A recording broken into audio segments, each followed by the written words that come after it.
Hello everyone and welcome to this channel. In this video clip, I will tell you and show you how you can ask Control Center settings on your iPhone on iOS 18. Friends, please don't forget to put your likes under this video and also write your comments after watching and make sure to subscribe to the channel. So friends, let's get you and I off to a good start. If for some reason you want to reset the Control Center settings, which in turn is a very handy tool in managing and using your iPhone. Then in order to do this, you will need to open the settings on your iPhone. Next, scroll a little bit and find an option here which is called Control Center. Then in this window, you can easily find the Reset Control Center button.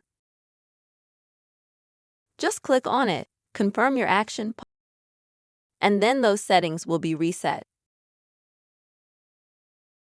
If, as in my case, you don't have such a button,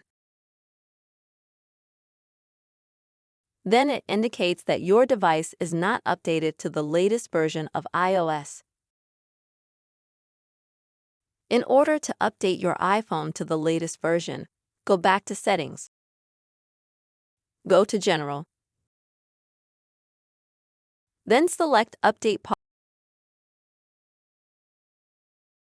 and wait for it to download.